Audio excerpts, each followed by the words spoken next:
Here to react, Victor Davis Hanson, senior fellow at Stanford University's Hoover Institution and author of the forthcoming book, The Case for Trump. Howard Kurtz, host of Media Buzz, and Austin Goolsbee, former economic advisor to President Obama. So, Victor, let me start with you. Why does President Obama, he feels like has to always come out and try to rebrand his presidency? It seems really insecure. They always kind of claim, oh, Donald Trump's insecure. I mean, it seems like it's very insecure to kind of say, well, I'm the one who got all the oil stuff going, and I'm the one who did when the facts just, frankly, are not there in comparing the two economic records, as you see Pudsiter do in the Journal yesterday. Yeah, I think there's 2 points. One is the progressive mindset sees politics as a 360-degree, 24/7 operation or job. So the last day in office is the first day of another progressive career. We saw that with Jimmy Carter. Remember, he always had to comment and editorialize and travel when Reagan was president. During the two Bush's presidencies, Al Gore and Bill Clinton were quite active in criticism.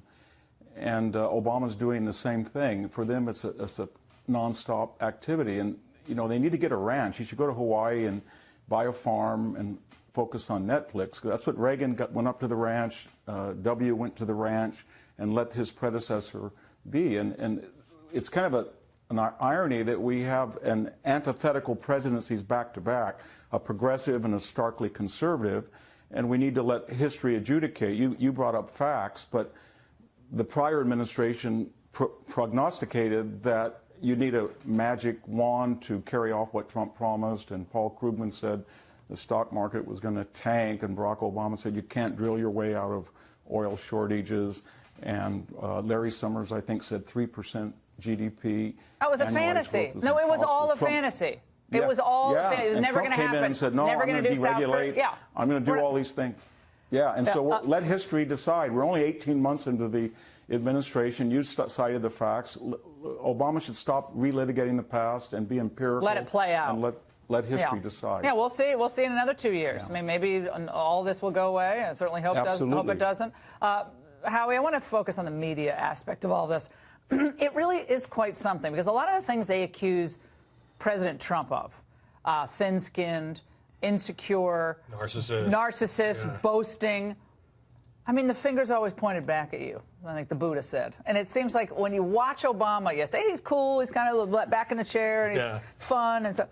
But it seems like a lot of that going on here. Barack Obama got the most gushing press since George Washington, and clearly he misses it, and he misses the spotlight. But he's got to give a rest to this golden oldie about Fox News. That record is so scratched up from being played so many times. He completely ignores the fact that there are all these liberal media outlets that make Trump bashing a 24/7 business model. Now, I'll give him a little more slack than you do, because all ex-presidents talk up what they think is good about their record. But a lot of it is the indirect shots at Donald Trump. He doesn't mention Trump's name since the midterm elections. But come on, it's so but obvious. We all know when he talks about, well, you know, nobody near me was indicted, he's talking Paul Manafort, he's talking Mike Flynn. You know, this is the way he is trying, I think, to make himself look better at his successor's expense. Why is offending half of the population a good strategy for expanding his influence into 2020, for instance? I mean, it's the same thing they always do. It's what Hillary did with the deplorables. He got away with it with the bitter Klinger thing because he was so good as a politician.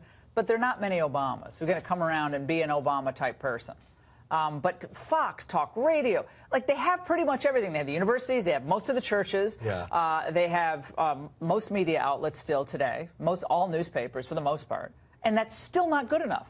That's what's stunning to me. Right. Well, I think that, you know, Barack Obama's view of the world is simply that where he still can't believe that Donald Trump won the election. He can't believe that all people don't love him, which is what they accuse Trump of. Trump gets mad if you slight him.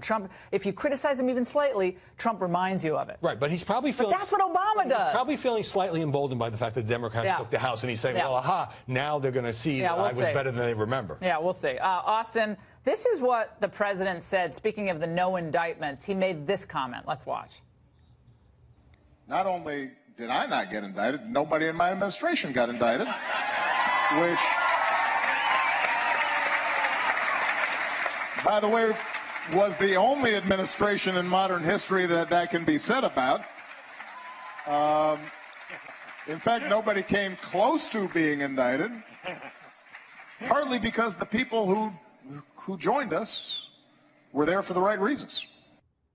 Oh, really? I mean, let's go through the list. I mean, short of indictments, Austin, Fast and Furious, IRS scandal, Solyndra, we blew $500 million taxpayers' money.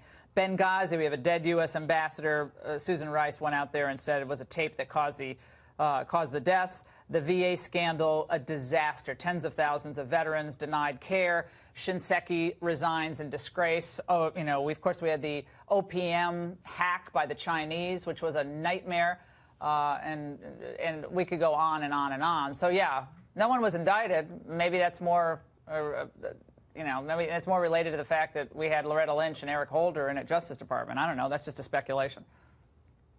I don't know. It seems like you got to kind of focus your fire there, Laura. You're oh, really? They're facts. What are those facts? What are those facts? What I will say is, well, I would observe two things. One, I agree with you. I agree with our discussion there. I would prefer if President Obama and all previous presidents kind of let it go, let the battles be fought not by the old administration, let the new administration, even if you think they're making mistakes, I don't think it's right for the president to be the one out leading personal attacks. You saw with the Bush administration, George Bush, he went to the ranch. Dick Cheney took a totally different approach. He was very critical by name, going after the administration. And I favor the Bush approach. I wish Obama were not being as critical as he is. That said, I don't think that it's an exaggeration when the president says there are more people being indicted and there have been more scandals under the Trump administration than there were under the Obama administration. I understand what you're saying. Technically, that is true. However, what he's intending all of us to take away from that is, we have this ethical group. They were only in there to do good stuff. Well, I was trying to do good stuff. I'm not saying you weren't. See, we love you. We love you. I started from the spot that I agree with you. Yeah. I don't think that the president should be the former president should be saying that about the current president. Yeah. VDH, go ahead. Yeah, I would just say I don't think that's quite correct because the verdict's not out. Eric Holder was the first district attorney general to be held in contempt of Congress. Lois Lerner pled the Fifth Amendment. And we don't know what's going to happen with the Obama FBI, CIA, NSC, and DOJ officials because the verdict's not out on Bruce Orr.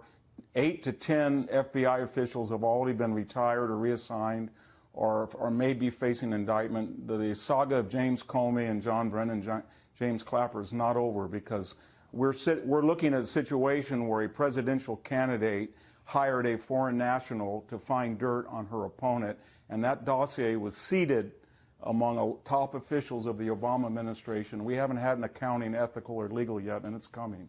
And we didn't even have a chance to put that in our graphic, Victor, so you actually win the graphics award tonight. Thank you so much, guys. Great segment.